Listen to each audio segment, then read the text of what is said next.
What does a morning look like for you at the moment? Have you got a routine of some kind? Yes, I run every single morning. So that's what time are you up? When are you waking up? I'm up about 5:30. So every morning it starts with a run. And that's because that's the one thing I hate to do more than anything in the world. So that's like my cup of coffee. And I'm all about armoring yourself.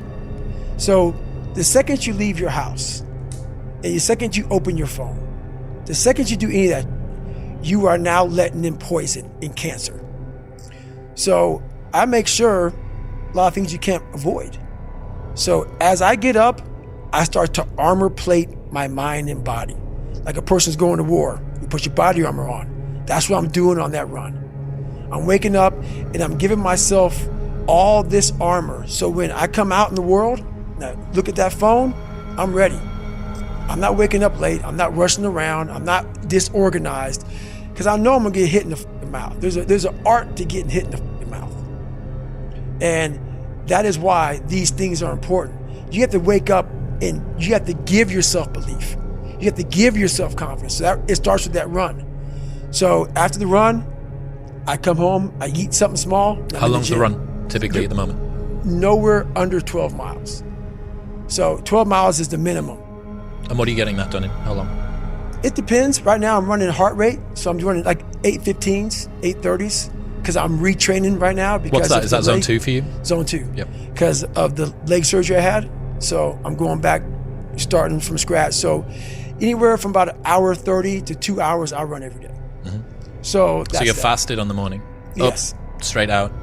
Straight out. 90 minutes to 2 hours of running, back, Yep. eat, and I'm in the gym. So, and then after that, to whatever's on the plan for the day. That's how that works every day. Are you still doing your stretching? Because you've got Every 2 night. hours of... Every night. 2 hours of meditation, 90 minutes to 2 hours of running. How long's the gym session? Depends, 45 to an hour and a half. Okay. Stretching, meditation, run, eat, gym. Is there something I'm missing, Jennifer? Oh, yeah. Yeah. Forgot about that. You cycle as well? Yeah. How long are you cycling? It just depends. I do stationary bike right now a lot. What are you using? Is it like a watt bike or something similar? Yeah, something similar. Yep. So I put my bike on a like trainer and I cycle. Yep. At least 3 or 4 days a week I'll do that. So... that's your day. There is no room for anything else. Yeah, there is. A lot of room. So there's 24 hours and I use it all pretty well. How's your sleep? What's your sleep like? It's really good. Okay. It You're is getting now. 8 hours-ish, something like that? 7-8 hours. Yeah. Well, you'd need to with this sort of volume. 7-8 hours. And you're still doing your stretching stuff? Every night. So you've got a 4-hour block basically of stretching and meditation? Well, no, that's all in one block. You combine the two, right? Yeah, that's all in one block. Cool. Yep. That's one hell of a day. It is, and it's been like that for 7 years. But going back to what you said before about needing to cap success, you wouldn't be able to fit even 1/10 of that in. Exactly. If you were chasing down... Exactly. Yep. That's exactly it. So if all that's fucked up, that's why I got to cap success. Because I can't put that in. And that's my growth factor. So, that's my human growth factor.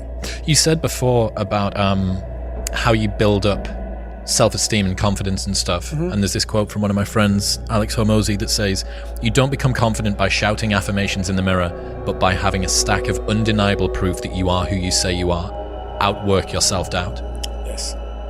That's nailed. Nailed. Completely nailed. Yes. Because a lot of people will, and some of these motivational people out here, it's the funniest thing in the world to me. They'll go and say, when you wake up in the morning, pound your chest. Fucking look at yourself in the mirror and do all this fucking bullshit. I hope it works. What works for me is that everyday resume. The things I know I've accomplished, the things I know I've done, real hard work, the real calluses on my mind, the real calluses on my hands. That's it. You don't need to pound your chest in the mirror fucking anymore if you have that. It seems like, especially with confidence, right, or self-esteem, there's a relationship between confidence and competence. So what you're looking to do is try and have what you believe that you can do be ahead of what you can do. Right. Now, you're not looking for it to be delusional. You don't want it to be able to believe that you can do something like fly, right? But you need to have a relationship between the two. But what people are asking for is for their confidence to be so far ahead of their competence that, or without having even been competent at anything in the beginning. And that's just delusion. That's fantasy. Right. Well, I believe that you have to build belief. Belief is like, there's an after school special belief where the mom says, believe in yourself, and that's all great. But there's also a built belief. And the built belief is one where you are constantly, like for me, I came from a bad place. How I build belief is through the daunting tasks I put myself through. So that's proof positive that I can. So it correlates. And that's how this piece of shit kid that I once thought I was built belief by saying, I was in 3 Hell Weeks. I went to Ranger School. I tried out for Delta Selection. Undeniable stack of proof. That is proof, motherfucker. So whenever you think you can't, the confidence comes from the thing that you built. You must build belief. You must build confidence. It can't be like, hey, I'm gonna go knock that shit out. You gotta look over here and say, I can knock that shit out. It's belief, and it's built on what you put in to yourself. Another friend sent me a message this morning knowing that we had this big thing that we've been working toward for a long time today. He said, Nietzsche said, I know of no better life purpose than to perish in attempting the great and impossible. The fact that something seems impossible shouldn't be a reason to not pursue it. That's exactly what makes it worth pursuing. Where would the courage and greatness be if success was certain and there was no risk? The only true failure is shrinking away from life's challenges. Nailed that one also. 2 for 2. Nailed that one also, man. Yeah, it's that dealing with laziness and self-doubt thing, I think. And I do wonder how many people use the look in the mirror, pound the chest, stare into your eyes, say your affirmations, don't get the results, and then lose confidence. Well, that's part of it. A lot of it is limited horizons. Limited horizons are like, I use me as an example always. I came from a small town in Indiana where there was a handful of black families. And a lot of people in that town, when you come from a town of 8,000 people, it's like we had a local plant, Great Dane. And you're like, you know what? I want to work at Great Dane and get a house next to my mom. That's what you know. So many of us come from these small places in our mind that we're not willing to think outside of only what we've seen.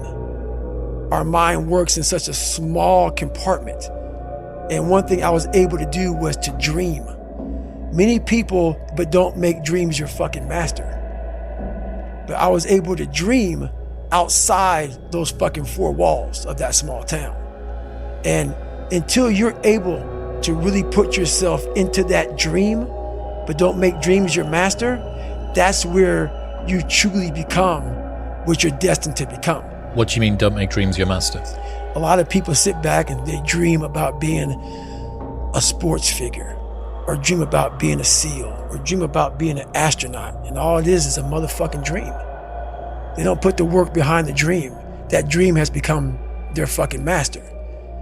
When you become the master of your fucking dream is when you say, I want to go be a Navy SEAL, and you say, okay, I'm gonna lose 106 pounds in less than 3 fucking months.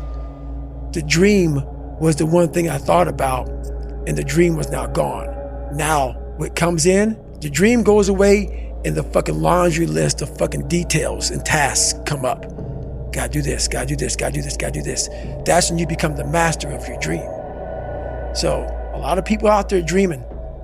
Ryan Holiday says, talking about the thing and doing the thing vie for the same resources. Allocate yours appropriately. That's it. That's it. That's the way it works as well. That's the way that the brain works. You can actually get these kicks of dopamine by telling your friends about, I'm going to be a Navy SEAL, I'm going to start my training next week, it's going to be great, I'm going to feel like this. It feels good. It feels good to talk about that shit, man. It actually makes you feel good, makes you feel proud, all that shit. But guess what happens? That alarm clock goes off at 4 a.m. to train. I don't want to be a SEAL today. Or I don't want to be whatever today. I'll start tomorrow. And that's the usual pattern of people's lives. That's why I talk about clearing out the mind. Until you really want to do something, you're always going to be a talker. You always going to run your fucking mouth.